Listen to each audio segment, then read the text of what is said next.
hidup kita ya Bu ya. Puji Tuhan, sakit pinggangnya sudah sembuh.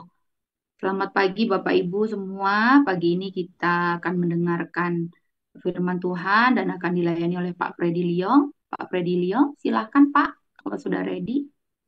Baik, ya terima kasih. Selamat pagi Bapak Ibu semua. Ya, hari ini saya akan sampaikan sebuah firman di mana banyak anak-anak Tuhan yang mengalami, ya, mengalami sehingga tidak bisa mengalami kemerdekaan dari dalam dirinya. Nah, saya kasih judul ini adalah masalah yang namanya approval addiction. Ya, kalau dalam bahasa Indonesia sehari-hari, terjemahan bebasnya kira-kira gila pengakuan. Atau orang ini terus-menerus mencoba mendapatkan pengakuan dari orang lain, penerimaan dari orang lain. Dia mau dihargai oleh orang lain. Ini yang terus-menerus dicari ya oleh orang itu.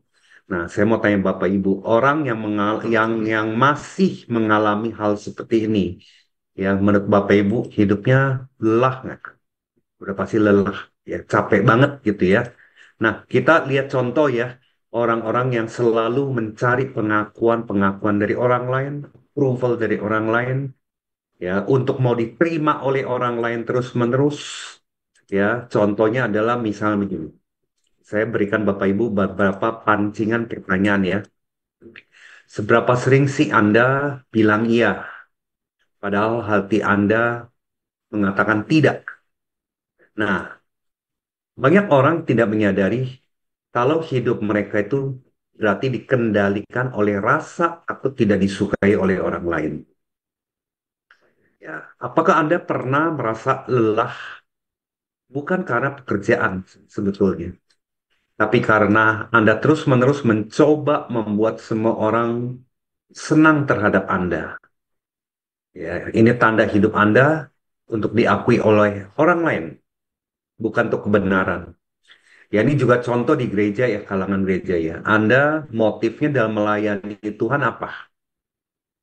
Supaya dibilang hebat, supaya Anda diterima banyak orang, supaya Anda itu merasa eksis, ya, atau motifnya adalah betul-betul karena mengasihi Tuhan. Ya, Anda lelah banget melakukan pelayanan, ya, tapi pelayanan yang Anda lakukan adalah supaya Anda diterima oleh sekelompok orang, ya, supaya Anda merasa diakui oleh orang lain. If yes, berarti bisa-bisa itu adalah tanda-tanda Anda approval addiction, ya, approval addiction. Nah, kemudian berapa banyak keputusan penting dalam hidup Anda yang Anda ambil hanya karena takut nggak mau dianggap aneh oleh orang sekitarnya, ya. Kemudian tidak mau dianggap berbeda. Jadi ya udah ikutan lah, sebetulnya hati nurani ini aku menentang loh. Aku sebenarnya nggak suka loh. Nah, itu berarti kita sedang mengalami approval addiction, ya. Dan saya mau tanya Bapak Ibu, banyak nggak orang yang mengalami hal seperti itu? Udah pasti banyak. Capek banget, ya, lelah banget hidup yang seperti ini. Nah, kita lihat sebentar apa yang Rasul Paulus pernah tuliskan tentang hal ini, Bapak Ibu, yaitu dalam Galatia 1 ayat 10. Sebab sekarang ini, adakah aku mencari kesukaan manusia atau kesukaan Allah? Adakah aku berusaha berkenan kepada manusia? Sekiranya aku masih berusaha berkenan kepada manusia, maka aku bukanlah hamba Kristus. Coba Bapak Ibu, 1 menit saja. Saya ingin Bapak Ibu baca firman ini dalam hati, ya, dan kita minta pimpinan Roh Kudus bicara kepada setiap kita.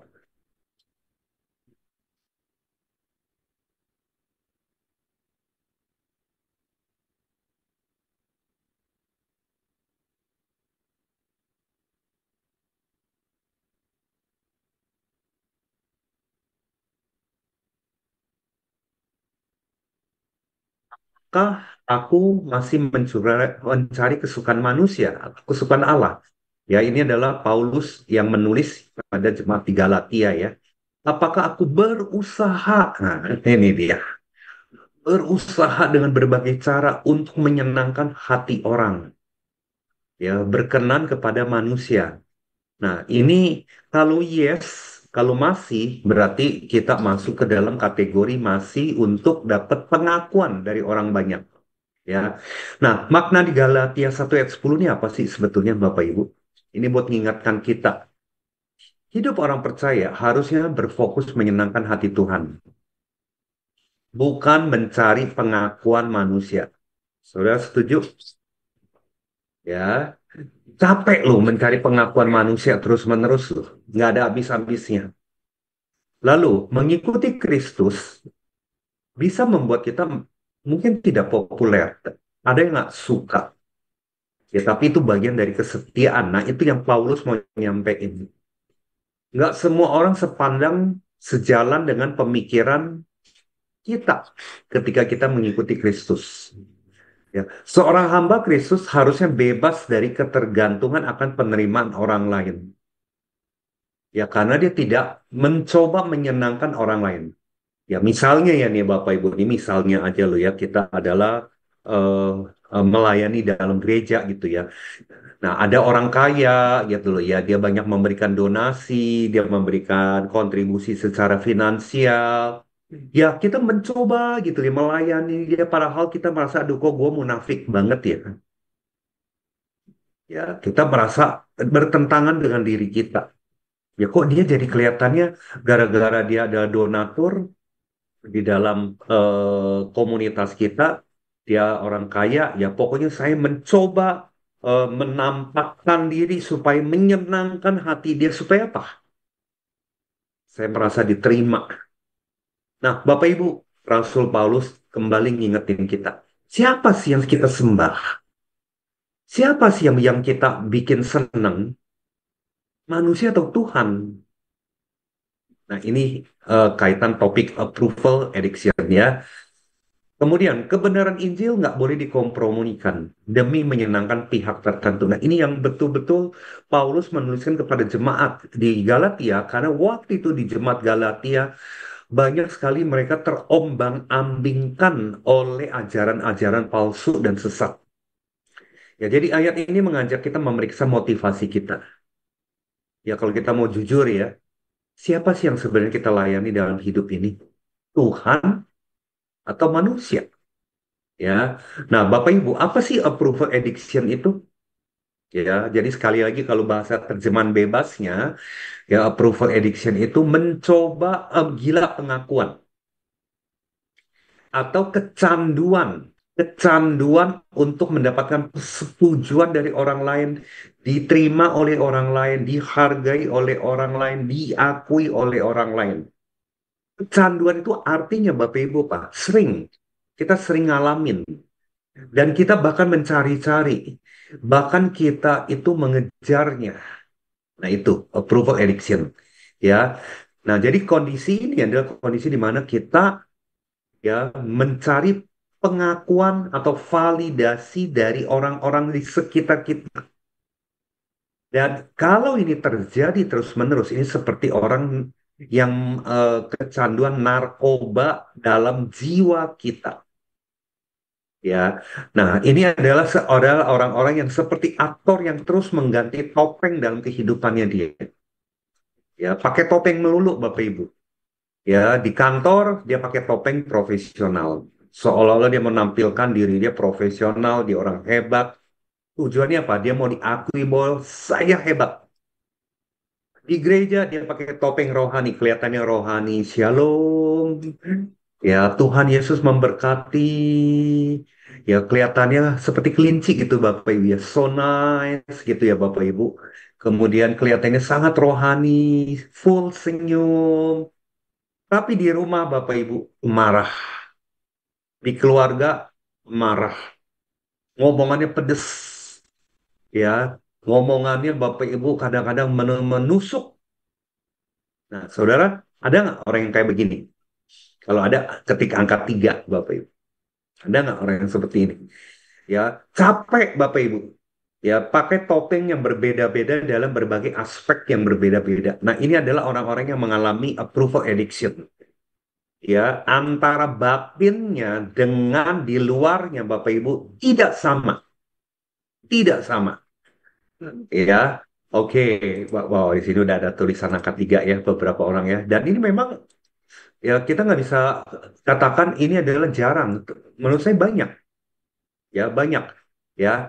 Nah, orang yang tidak mencari pengakuan orang lain, biasanya perilakunya begini Bapak Ibu. Orang yang tidak mencari pengakuan orang lain. Ya misalnya seorang pendeta menyampaikan khotbah yang keras tentang pertobatan. Tidak ada kompromi. Lalu ada jemaat yang tersinggung dan tidak mau datang lagi. Ya, dia tidak merasa ilfeel, dia tidak merasa apa namanya harus memuaskan keinginan orang yang tersinggung itu. Ya, intinya adalah aku sampaikan kebenaran firman Tuhan. Ya, kalau kamu masih tersinggung, itu adalah urusan kamu dengan Tuhan. Ya, kalau kamu masih merasa bahwa ini bukan gerejanya kamu, nggak cocok dengan kamu punya keinginan, ya itu pilihannya kamu. Jadi orang yang tidak mencari pengakuan lain, mereka tidak peduli Bapak Ibu. Kamu mau datang ke gereja saya atau enggak? Kamu mau datang ke komsel saya apa enggak? Ya, tapi bukan berarti kita tidak mengasihi orang-orang seperti ini. Ya, tapi inti adalah saya tidak cari pengakuan dan penerimaan dan dihargai oleh kamu.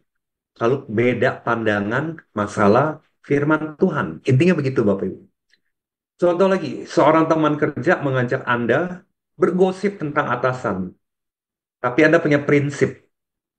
Anda tidak mau menabur hal yang tidak baik. Akibatnya Anda dijuluki soalim dan dijauhi bahkan. Dan Anda don't care. Ya, Anda tidak peduli. Ya, Anda tidak peduli. Kemudian, kamu posting ayat-ayat di Alkitab di Instagram. Lalu ada teman-teman tertentu yang unfollow kamu karena merasa kamu terlalu rohani. Kamu dianggap merasa adalah kamu dianggap terlalu rohani, kamu terlalu dianggap apa namanya fanatik, tapi you don't care. Nah, berarti Anda tidak mencari pengakuan orang lain. Atau seorang ibu rumah tangga menolak ikut arisan yang penuh gaya hidup pamer dan cicilan-cicilan yang konsumtif. Hati nurani Anda merasa cocok gitu ya dengan iman Kristeni Anda, Kristiani Anda. Dan akhirnya Anda nggak diundang lagi. Dan Anda ada dijauhi oleh komunitas itu. Tapi Anda tidak merasa tertuduh. Anda tidak merasa menjadi beban. Itu berarti Anda sudah mengalami kemerdekaan di dalam. Ya, puji Tuhan ya.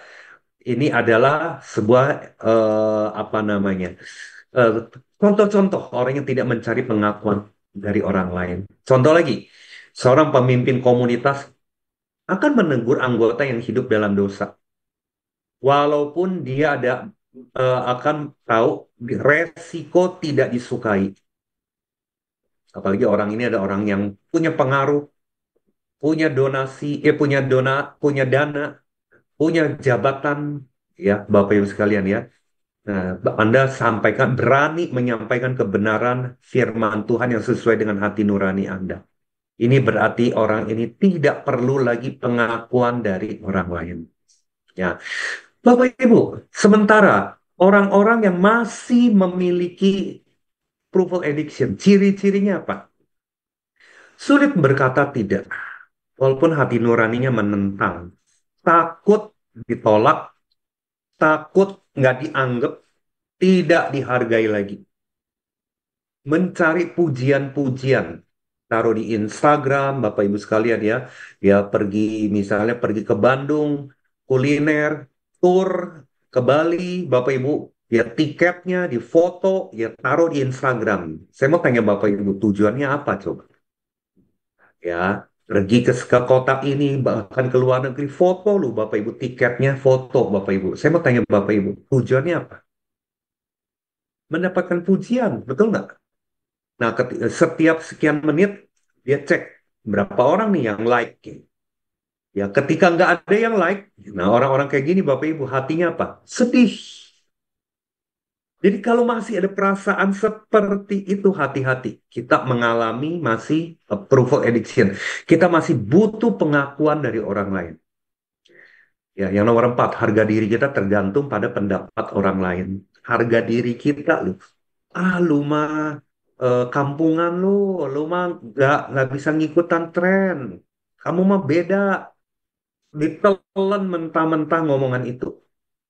Makanya Bapak Ibu ya, orang yang bebas dari approval addiction, digosipin di belakang Bapak Ibu, di ngomongin di belakang, nggak mudah tersinggung, nggak mudah kebakaran Bapak Ibu. Hidupku bukan yang aku lagi, tapi Yesus yang ada di dalamku yang hidup. I don't care, you mau ngomong apa. Aku udah sempurna di mata Allah. Ya, tapi kalau orang yang masih approval addiction, harga dirinya loh Bapak Ibu, nilai dirinya itu tergantung omongan orang. Sedih ya, lelah ya Bapak Ibu, orang yang hidup kayak gitu. Dan yang nomor lima, orang seperti ini adalah orang yang ingin kelihatannya sempurna. Makanya dia sibuk dirinya untuk menjadi sempurna. Kelihatannya baik, kelihatan cantik, kelihatan Bapak Ibu pinter. Ya makanya kalau yang kaitan dengan kecantikan, ya Bapak Ibu berkaca di dalam diri, di dalam cerminnya Bapak Ibu. Kerutannya berapa garis, dia bisa hitung loh. Ya, Bapak sekalian ya. Dia tak hafal banget skincare yang untuk betul-betul membuat dirinya cantik. Ya, bahkan untuk keluar dari rumah, dan dirinya itu perlu sejam, 2 jam. Tujuannya apa, Bapak Ibu? Nggak salah sih ya. Nggak salah tampil dengan cantik, hidup sehat. Itu sangat tidak salah. Tapi sekali lagi, motifnya apa? Yang paling tahu siapa, Bapak Ibu? Motifnya apa? Hanya diri kita. Betul ya? Hanya diri kita, Bapak Ibu. Motifnya hanya tahu, yang tahu siapa diri kita. Tapi saya tidak menghakimi ya, Bapak Ibu ya, pria maupun wanita yang mau tampil baik, tampil bagus, tampil menyenangkan. Saya tidak hakimi orang-orang seperti ini. It's okay kok. Kita mau tampil baik. Tapi motifnya apakah untuk mendapatkan pengakuan dari orang lain? Itu yang kita perlu cek. Yang nomor 6, seringkali nggak percaya dengan keputusan-keputusan diri sendiri. Ya, makanya ini orang-orang kayak begini, Bapak Ibu sekalian, seringkali bingung terhadap diri sendiri. Ya, nanti kalau saya ngambil keputusan ini, orang ngomong apa ya? Menurut dia gimana ya? Pendapat dia gimana ya? Saya kan dijauhi nggak ya? Saya kan ditolak nggak ya? Saya kan dikucilkan nggak ya? Saya dianggap aneh nggak nih ya? Itu pertanyaan yang terus terngiang-ngiang di dalam pikiran. Ya, mudah merasa bersalah, Bapak Ibu. Ya, kemudian yang nomor 8, dia akibatnya ikutan setuju walaupun hatinya nggak setuju, Bapak Ibu. Ya, setuju tapi sebetulnya dia nggak setuju. Yang nomor 9, orang-orang kayak gini menghindari konflik. Dan akhirnya apa, Bapak Ibu? Berat di dalam. Ya, coba Anda coba cek Bapak Ibu dari nomor 10, 1 sampai 10. Anda masih yang di nomor berapa? Nggak usah ditulis, tapi Bapak Ibu cukup mengintrospeksi. Bapak Ibu termasuk yang di nomor berapa? Yang masih kenceng banget.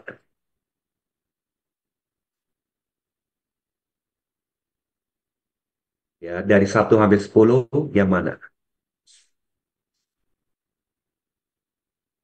Ya, sedikit introspeksi ya Bapak Ibu ya. Jadi, bila ini kita masih ada, ayo kita bereskan. Ya, kita bereskan ya Bapak Ibu. Oke? Jadi kalau masih ini ada, kita sadari there is a problem. Nah, Bapak Ibu sekalian, mengapa approval addiction itu berbahaya? Karena ini mencuri identitas kita, loh.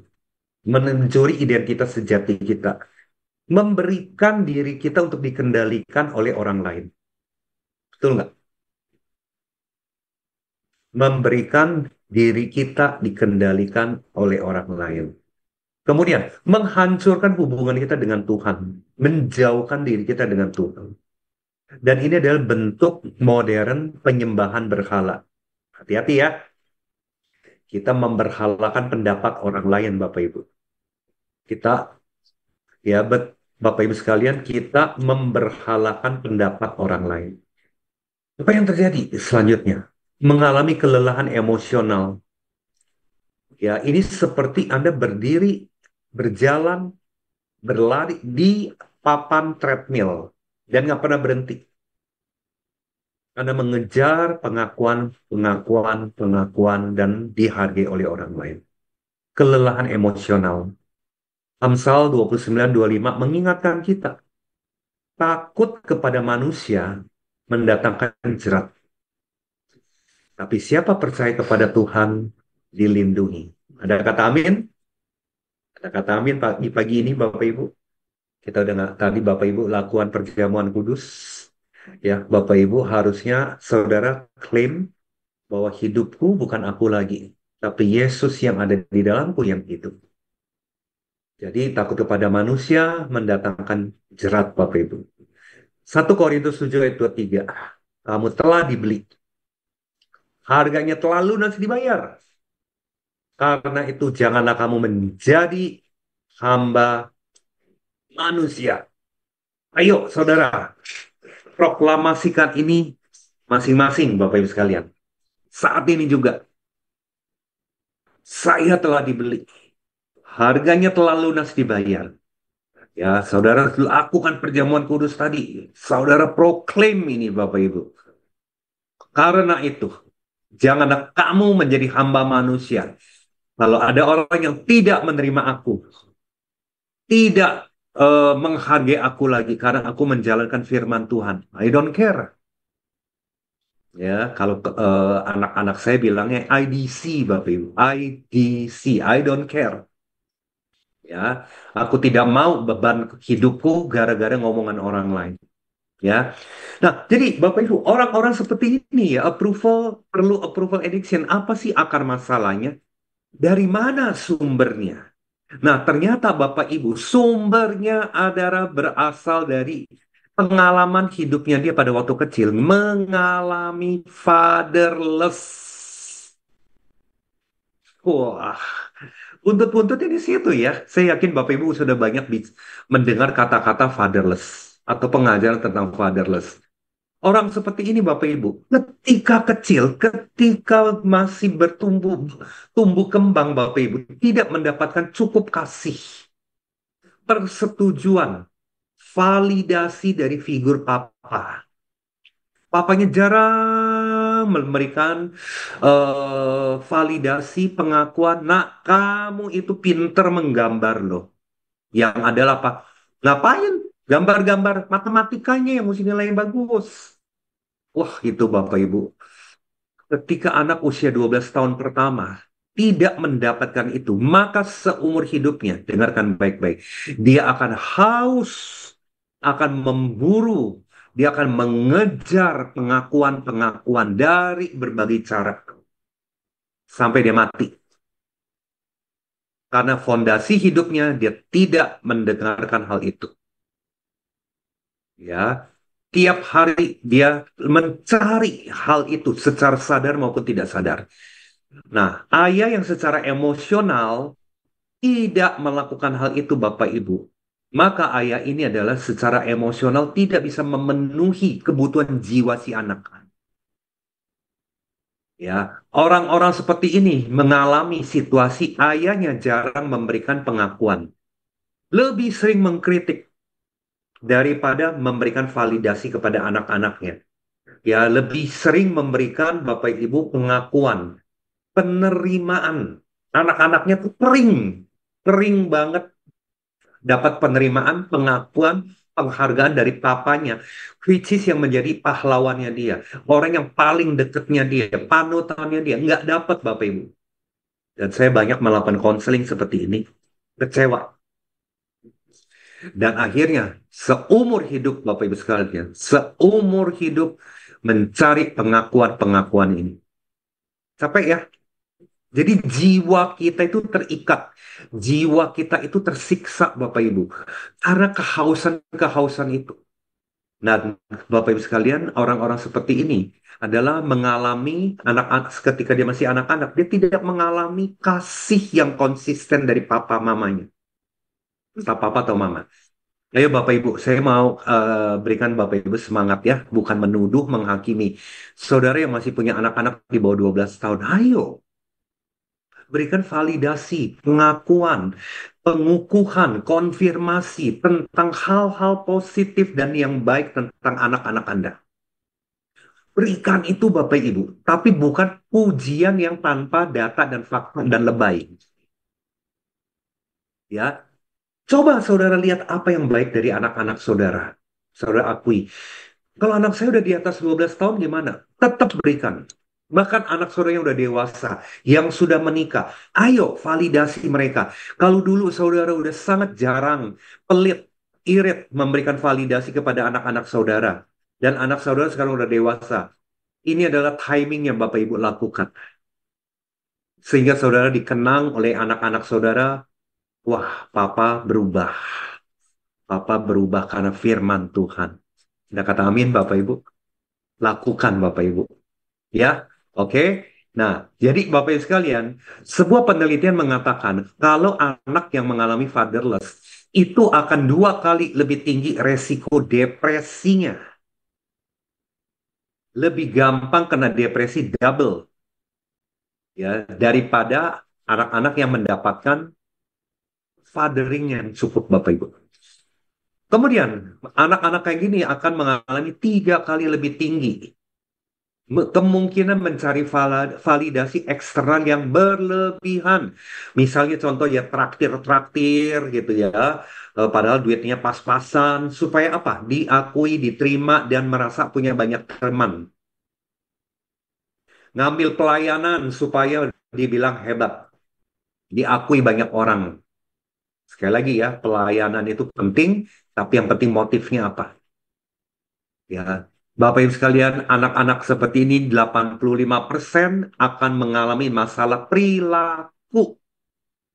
Ya, punya behavioral disorder, Bapak Ibu. Perilaku-perilaku yang nakal atau sangat pendiam dan sebagainya, Bapak Ibu. Ya, hari ini saya tidak fokus kepada fatherless-nya, tapi lebih pada fokus kepada perilaku approval disorder-nya tadi. Addiction-nya. Ya, nah ini ada hasil penelitian dilakukan oleh Dr. Warren Farrell ya dan Dr. Kyle dari Yale Medical School ya Bapak Ibu sekalian. Jadi efeknya saya mau bilang sama Anda, jangka panjang banget ya. Nah, contoh di Alkitab juga ada beberapa tokoh yang punya masalah approval addiction yang merusak. Contohnya adalah Saul. Ya dari 1 Samuel 15 ayat 24 sampai 30, Raja Saul adalah contoh klasik orang yang menderita approval addiction ketika Samuel menegurnya karena ketidaktaatan. Ya, waktu itu Samuel mendapatkan perintah dari Allah untuk Bapak Ibu sekalian tunggu Samuel ya sebelum pergi berperang. Tapi dia tidak lakukan. Ya, dia lihat musuh itu udah semakin dekat. Nah, akhirnya Samuel negur. Nah, ketika Samuel negur, ya Samuel ngomong gini, aku telah berdosa, tapi sekarang hormatilah aku. Kasih aku muka dong di depan para tua-tua bangsaku, di depan orang Israel. Nah, ini sebagai contoh ya bahwa dalam pengakuan dosanya Saul masih lebih peduli dengan image-nya di depan mata manusia daripada hubungan dengan Tuhan. Ya, jadi saat mau bertobat pun Saul masih memikirkan apa kata orang. Wow, saudara ngalamin ya Bapak Ibu? Saudara tahu nih, saudara lakukan dosa, saudara salah, saudara mau mengakui itu, tapi saudara memikirkan apa kata orang nanti. Ya, apa kata orang nanti? Ya, yang kedua, Petrus. Petrus itu adalah people pleaser, pleaser, people pleaser, mencoba menyenangkan orang lain. Ya, mungkin dengan kata lain carmuk ya, cari muka. Ya, banyak sekali ya titik-titik di mana Petrus itu menunjukkan dia adalah tipe orang yang carmuk, Bapak Ibu. Nah, Dalam Matius 26 ayat 69 sampai 73, Galatia 2 sampai 11 sampai 14 menceritakan hal ini. Ya, di mana Petrus awalnya adalah seorang people pleaser yang menyangkal Yesus 3 kali karena takut pada pendapat orang lain. Ya, padahal waktu itu Yesus bilang, nggak mungkin lah Yesus, aku menyangkal kamu, nggak mungkin. Ketika itu terjadi sesuai perkataan Yesus, dia menyangkal Yesus karena dia tidak mau dianggap Bapak Ibu aneh. Ini Petrus ya. Nah, setelah dipulihkan oleh Kristus, ia berubah menjadi orang yang berani berkata kebenaran, meskipun nggak populer. Nah, bahkan setelah menjadi rasul, Petrus menjadi pejuang. Eh, Petrus masih berjuang mendapatkan approval addiction. Dan bahkan pernah terjadi loh Bapak Ibu. Paulus harus menegurnya di depan umum. Karena Petrus mundur dari orang-orang non-Yahudi ketika orang-orang Yahudi itu datang. Jadi dia masih kadang-kadang muncul apa kata orang nanti. Atau apa kata dunia nanti. Kalau aku lakukan hal itu. Jadi bukan berdasarkan apa kata Tuhan. Ya, ini menunjukkan bahwa approval addiction adalah seringkali menjadi pergumulan seumur hidup yang membutuhkan kesadaran dan penyerahan terus-menerus kepada Tuhan. Ya, saudara nanti firman topik ini saya bagi menjadi 2 bagian ya. Saya mau saudara betul-betul memahami agak detail. Bagian yang pertama ini kita belajar dulu. Ternyata ada masalah kalau kita punya approval addiction. Nah, bagian yang kedua cara sembuhnya gimana? Ya, jadi saya bagi menjadi 2 bagian ya. Nah, kemudian kita lihat juga ya, kita juga lihat dari Paulus. Ya, Bapak Ibu sekalian, Paulus itu adalah contoh orang yang telah terbebas dari approval addiction. Ya, maka Galatia itu ditulis oleh Paulus. Ya, sebab sekarang ini, adakah aku mencari kesukaan manusia atau kesukaan Allah? Ya, dia ngingetin pengalamannya dia, Bapak Ibu sekalian. Adakah aku berusaha berkenan kepada manusia? Sekiranya aku masih berusaha berkenan kepada manusia, dia sadarkan diri dia dan juga orang lain, maka aku bukanlah hamba Kristus. Yuk, ini juga pertanyaan yang sama buat saya dan saudara ya. Masih nggak kita cari pengakuan orang lain ya, mencoba diterima orang lain ya. Nah, firman ini juga saudara buat saya loh, Bapak Ibu. Yang saya lakukan ini motifnya apa ya, Freddy? Supaya mau dibilang hebat, supaya populer, supaya mau diterima oleh orang lain, mau dinilai bagus oleh orang lain, atau saya nggak butuh pendapat orang lain, walaupun saya berterima kasih kalau orang berpendapat baik tentang diri saya. Tapi saya mau katakan kepada jiwa saya mau katakan kepada pikiran saya, bahwa saya yang lebih butuh adalah identitas saya di depan Allah itu seperti apa. Dan Tuhan udah bilang identitas saya, Freddy, engkau berharga di mata aku. Bagi saya itu udah cukup. Ya, firman banyak berkata, engkau adalah biji mataku. Itu adalah lebih dari cukup. Jadi kalau orang bilang A, B, C yang nggak sesuai dengan apa kata Tuhan, IDC, I don't care. How about you, Bapak Ibu? Gimana, saudara? Ya, coba ini saya minta saudara coba renungkan ya. Kita dialog sebentar. Adakah kita masih mencari penerimaan orang-orang, Bapak Ibu? Pengakuan orang-orang sekitar kita? If yes, Bapak Ibu sekalian, mau nggak kita bertobat? Ya, Paulus sangat memahami loh, Bapak Ibu, bahwa kita mau melayani siapa? Kita melayani Tuhan adalah atau melayani opini manusia. Paulus sangat menyadari melayani dua tuan itu mustahil. Melayani dua tuan itu adalah mustahil dan capek banget. Makanya capek melayani Tuhan tapi melayani opini manusia. Ya, opini manusia tidak bisa dipuaskan, betul sekali. Hari ini puas, besok dia ngejelekin kita. Dia jelekin kita, kitanya gimana? Kesel, sedih, balas dendam, mau klarifikasi. Wah, banyak banget tuh ya, Bapak Ibu, saya di gereja tuh jemaat kayak begitu. Aku mau klarifikasi. Ya, makanya Bapak Ibu konseling rekonsiliasi, nggak ada habis-habisnya. Ya, aku mau jelaskan duduk perkara yang sebenarnya. Saya udah sampai satu level, Bapak. Itu mungkin dulu-dulu saya kayak gitu ya, 20 tahun, 30 tahun yang lalu, Bapak. Tapi saya udah sampai satu titik, I don't care. Selama rumah saya nggak dibakar sama dia, harta saya tidak direbut oleh dia, I don't care, Bapak Ibu. Ya, masih banyak hal yang lebih penting yang saya butuh. Masih banyak prioritas yang saya perlu fokus. Hal-hal seperti itu, hidupku bukan aku lagi. Saya pribadi sangat memakai ayat itu. Hidupku bukan yang aku lagi. Orang mau bilang jelek tentang Freddy, orang mau mencari hal-hal, mau ngomong yang negatif tentang Freddy, I don't care. Dan saya tidak perlu cari itu ngomongan siapa, itu kata siapa. Tapi saya lebih mau jiwaku tenang, seperti apa kata Tuhan. Saya lebih mau mencari damai sejahtera, ya rest in Christ. Saya mau beristirahat di dalam Tuhan. Seperti Paulus, ia lebih mau memilih hidupnya hanya untuk Tuhan Yesus Kristus. Jadi ada satu istilah Bapak Ibu, rest in Christ. Damainya, hati kita tenang nggak beristirahat di dalam Tuhan. Dan terakhir ya pada hari ini Bapak Ibu, kita mau jadi termometer atau termostat. Kita tipikal yang mana? Kalau termometer Bapak Ibu, dia bereaksi. Temperaturnya tergantung ya eh, suhu udara di lingkungan sekitarnya termometer. Kalau lagi panas banget, dia bisa 35 derajat.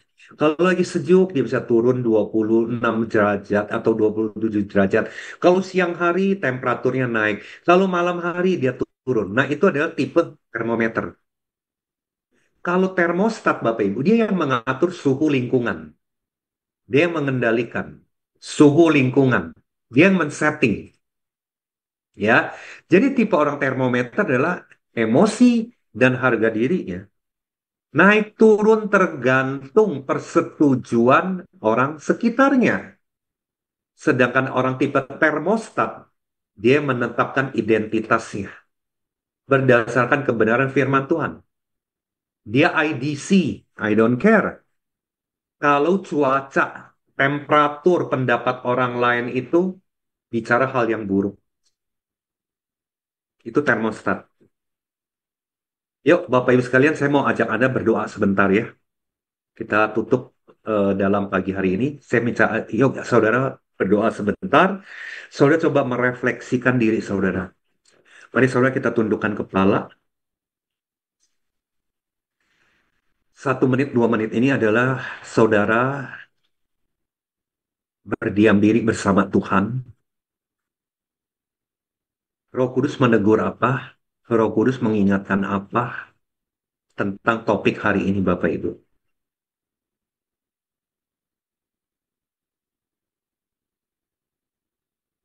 Dan apa komitmen saudara? Setelah ditegur, diingatkan, komitmen saudara apa?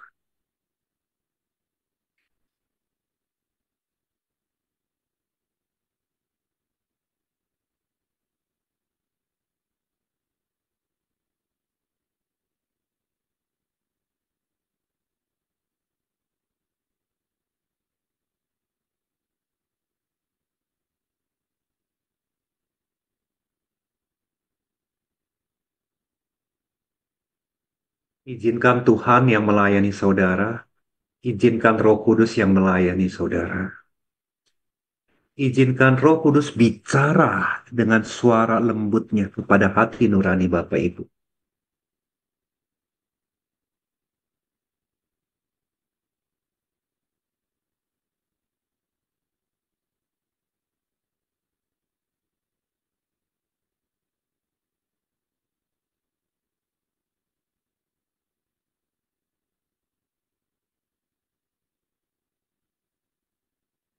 Tuhan, terima kasih Tuhan, Engkau sudah bicara kepada setiap hati nurani kami. Kami mau deklarasikan Tuhan, mulai saat ini kami mau seperti termostat. Kami tidak mau hati kami, perasaan kami diombang-ambingkan oleh orang-orang lain. Hidup kami adalah untuk memuliakan Engkau. Kami tidak mau hidup kami memuliakan manusia. Inilah komitmen kami Tuhan. Biar Roh Kudus menolong kami, melatih kami, menuntun kami untuk terus mempraktekkan firman-Mu. Hidupku bukannya aku lagi, tapi Yesus yang ada di dalamku yang hidup. Terima kasih Tuhan untuk firman-Mu pada pagi hari ini. Dalam nama Yesus, kami sudah berdoa dan mengucap syukur. Amin. Ya, jadi saudara, firman hari ini saya bagi menjadi dua bagian. Bagian kedua, nanti kita akan bahas caranya menjadi termostat seperti apa. Ya, oke, saya kembalikan kepada host. Baik, Tuhan.